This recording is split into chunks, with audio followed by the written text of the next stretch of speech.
Friends, कैसे हो आप लोग।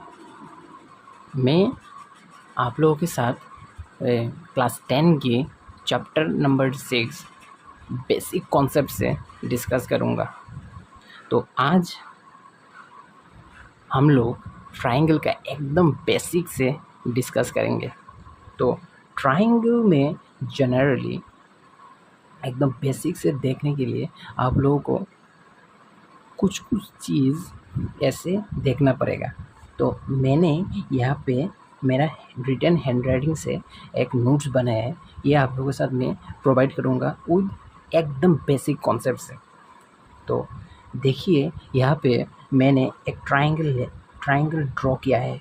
उस ट्राइंगल में ए जो पॉइंट है उसको हम कहेंगे बार्टिस, बी जो पॉइंट है उसको कहेंगे बार्टिस और सी जो पॉइंट है उसको कहेंगे बार्टिस। तो ऐसे करके ट्राइंगल का 3 बार्टिस हो गया। और ए बी जो लाइन है उसको कहेंगे साइड, ए सी जो लाइन है उसको कहेंगे साइड और बी सी जो लाइन है उसको कहेंगे साइड। दैट मीन्स ऐसे करके 3 साइड भी हो गया। दैट मीन्स हम लोगों का 3 बार्टिसेस हो गया ट्राइंगल में और 3 साइड हो गया। तो 3 साइड में हम लोग के पास है ए बी, ए सी और बी सी। ठीक है, यहाँ पे ए बी, ए सी और बी सी। तो अब हम लोग देखेंगे कि ट्राइंगल का ये जो अंदर का पार्ट है उसको कहेंगे एंगल। ये जो अंदर का पार्ट है उसको कहेंगे एंगल, ये जो अंदर का पार्ट है उसको कहेंगे एंगल। तो एंगल ए, एंगल बी और एंगल सी मिला के होता है 180 डिग्री।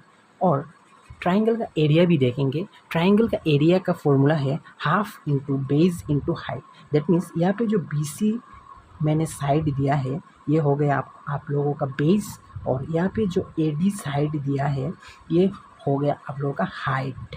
तो ऐसे करके ट्राइंगल का एरिया का फॉर्मूला हो गया half into base into height. तो अब जाके हम लोग डिस्कस करेंगे कि type on the basis of angles. ठीक है, एंगल के बेसिस में ट्राइंगल को कितने टाइप में डिवाइड किया है।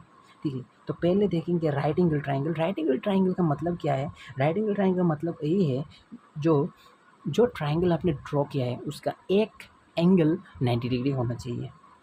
ठीक है, और एक एंगल 90 डिग्री होना चाहिए ऐसे आप नहीं बोल सकते कि एक एंगल 90 डिग्री होना चाहिए। उसका जो परपेंडिकुलर और बेस से जो एंगल निकलेगा वही 90 डिग्री होना चाहिए। ठीक है, तो यहाँ पे मैंने परपेंडिकुलर और बेस से एक एंगल मेरा मिला है, ये उसको कहेंगे 90 डिग्री। तो ये 90 डिग्री एंगल को हम लोग कहेंगे राइट एंगल ट्राइंगल। उसके बाद एक्यूट एंगल ट्राइंगल का कॉन्सेप्ट जानेंगे थोड़ा करके। एक्यूट एंगल ट्राइंगल उसको ही कहेंगे जो एंगल में जो ट्राइंगल 0 डिग्री से लेके 90 डिग्री के अंदर रहता है उसे हम लोग कहेंगे एक्यूट एंगल। तो एक्यूट एंगल में 1 डिग्री, 2 डिग्री, 3 डिग्री ऐसे करके 89 डिग्री तक हम कह सकते हैं कि ये एक्यूट एंगल है। उसके बाद कहेंगे ऑब्टयूस एंगल। किसको कहते हैं ऑब्टयूस एंगल? इसको ये ऑब्टयूस एंगल कहेंगे जो ट्राइंगल में 90 डिग्री से ऊपर, 90 डिग्री से जो ट्राइंगल में एंगल 90 डिग्री से ऊपर और 180 डिग्री के अंदर। दैट मीन्स 180 डिग्री के अंदर 179 डिग्री होता है, और 90 डिग्री से ऊपर दैट मीन्स 91 डिग्री से लेके 91 डिग्री से लेके 179 डिग्री तक जो एंगल है उसको हम सब मिला के कहेंगे ऑब्टयूस एंगल। दैट मीन्स यहाँ पे आप देख सकते हो कि ये एंगल, ये ट्राइंगल जो है वो 90 डिग्री से ऊपर है और 180 डिग्री के अंदर है। दैट मीन्स उसको हम कहेंगे ऑब्टयूस एंगल। तो अब जाके हम लोग देखेंगे कि on the basis of side triangle को कितने कितने पार्ट में डिवाइड कर सकते हैं। तो साइड के बेसिस में ट्राइंगल को हम लोग 3 टाइप में डिवाइड कर सकते हैं दोस्त। ये है कि इक्विलेटरल ट्राइंगल, आइसोसेलेस ट्राइंगल और स्केलिन ट्राइंगल। तो इक्विलेटरल ट्राइंगल हम थोड़ा करके देखेंगे कि इक्विलेटरल ट्राइंगल क्या होता है। तो इक्विलेटरल ट्राइंगल यहाँ पे आप लोग देख सकते एक डायग्राम को। ये डायग्राम मैंने एक्यूट एंगल ट्राइंगल के लिए बनाया है। ये डायग्राम में ए बी का जो साइड है और ए सी का जो साइड है और बी सी का साइड है सब इक्वल है। दैट मीन्स ये तीनों साइड इक्वल है। उस मतलब अंदाज से हम लोग कह सकते हैं कि ये इक्विलेटरल ट्राइंगल है। उसके बाद कहेंगे कि आइसोसेलेस ट्रायंगल क्या होता है। आइसोसेलेस ट्रायंगल वही ट्रायंगल है जो ट्रायंगल का दो साइड इक्वल होता है दोस्त, दो साइड इक्वल उस ट्रायंगल का हो सकता है, उसको हम कहेंगे कि आइसोसेलेस ट्रायंगल। उसके बाद आता है स्केलिन ट्रायंगल। तो स्केलिन ट्रायंगल में हम लोग देखेंगे कि स्केलिन ट्रायंगल का कॉन्सेप्ट हम लोग देखेंगे कि स्केलिन ट्रायंगल में क्या कॉन्सेप्ट है ये देखेंगे। स्केलिन ट्रायंगल में वो उसको स्केलिन ट्रायंगल कह सकते हैं जो ट्रायंगल में कोई भी साइड इक्वल नहीं होता है दोस्त। तीनों साइड में कोई भी साइड इक्वल नहीं होगा तो हम उसको कहेंगे स्केलिन ट्रायंगल। तो ए बी बी सी और ए सी तीनों साइड इक्वल नहीं होना चाहिए, तीनों साइड इक्वल हो गया तो हम उसको कहेंगे इक्विलेटरल ट्रायंगल, और तीनों साइड इक्वल नहीं हुआ तो उसको कहेंगे हम स्केलिन ट्रायंगल। तो उसके बाद ट्रायंगल का थोड़ा कंसेप्ट हम क्लियर कर चुके हैं। उसके बाद हम लोग देखेंगे दोस्त कॉन्ग्रुएंट ट्रायंगल किसको कहते हैं। कॉन्ग्रुएंट ट्रायंगल हम थोड़ा बेसिक से डिस्कस करेंगे क्योंकि क्लास 9 और 10 में कॉन्ग्रुएंट ट्रायंगल का कॉन्सेप्ट बहुत ही ज़रूरी है दोस्त। कॉन्ग्रुएंट ट्रायंगल उसको ही कॉन्ग्रुएंट ट्रायंगल कहेंगे हम लोग जो दो ट्रायंगल में उन लोगों का साइड, उन लोगों का एंगल इक्वल हुआ कि नहीं। अगर इक्वल हो गया तो हम इसे कॉन्ग्रुएंट ट्रायंगल कह सकते हैं, और अगर इक्वल नहीं हुआ तो हम नहीं कह पाएंगे कॉन्ग्रुएंट ट्रायंगल। तो कॉन्ग्रुएंट ट्रायंगल में कंसेप्ट यही है कि हम लोग यहाँ पे देख सकते हैं कि यहाँ पे दो ट्रायंगल है दोस्त। यहाँ पे जो दो ट्रायंगल ए बी सी करके एक ट्रायंगल है और एक ट्रायंगल है पी क्यू आर करके।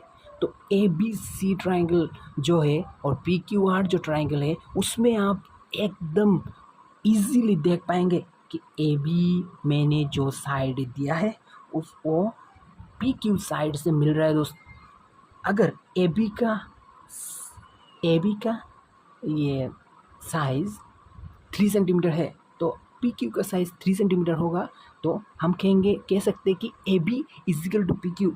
तो A B equal to P Q करके एक साइड इक्वल हो गया, ऐसे करके B C equal to Q R दो साइड इक्वल हो गए, ऐसे करके A C equal to P R तीन साइड इक्वल होगा। तो तीन साइड इक्वल हो गए तो उसको हम कहेंगे एस एस एस रूल। ऐसे करके ये तो मैंने एक रूल डिस्कस किया है, ऐसे करके और भी रूल है। उसके बाद दो साइड इक्वल हो गया और एक एंगल इक्वल हो गया तो उसको हम कहेंगे एस ए एस। उसके बाद हम लोग अगर दो एंगल इक्वल हो गया और एक साइड इक्वल हो गया उसको बाद उसको हम कह सकते हैं एस ए।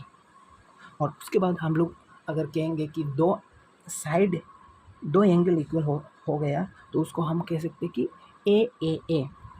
ऐसे करके हम लोग कॉन्ग्रुएंट ट्रायंगल का थोड़ा बेसिक कॉन्सेप्ट जान सकते हैं। तो कॉन्ग्रुएंट ट्रायंगल का बेसिक कॉन्सेप्ट यही है। तो सीपीसीटी रूल क्या है? सीपीसीटी रूल वही उसको ही सीपीसीटी रूल कह सकते हैं जो दो ट्रायंगल का corresponding part of congruent triangle equal है दोस्त। दो ट्रायंगल में अगर कॉरस्पॉन्डिंग पार्ट्स इक्वल है तो उसको हम सीपीसीटी रूल से मिला सकते हैं दोस्त। ये है बेसिक कॉन्सेप्ट। उसके बाद क्लास 10 के लिए हम लोग सिमिलैरिटी का कुछ रूल हम लोग कॉन्ग्रुएंट ट्रायंगल से ही मिला सकते हैं। जैसे करके ए एंगल उसको हम ए बी अगर हम लोग को मिल गया तो उसको हम ऐसे ही ए का जो मीनिंग है और ए का जो मीनिंग है दोनों सेम हो जाएगा दोस्त।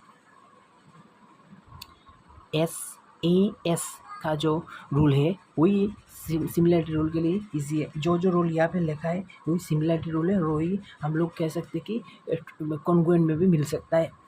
तो इस सिमिलैरिटी का कुछ एक्स्ट्रा रूल है, ये है कि आप लोगों का मतलब जो साइड कॉन्ग्रुएंट में इक्वल हुआ है वो रेशियो में इक्वल हो जाएगा तो वो सिमिलैरिटी में पड़ जाएगा दोस्त। और बस ऐसे ही करके सिमिलैरिटी का सिंबल भी है। सिमिलैरिटी का सिंबल है यही और कॉन्ग्रुएंट का सिंबल है ये वाला।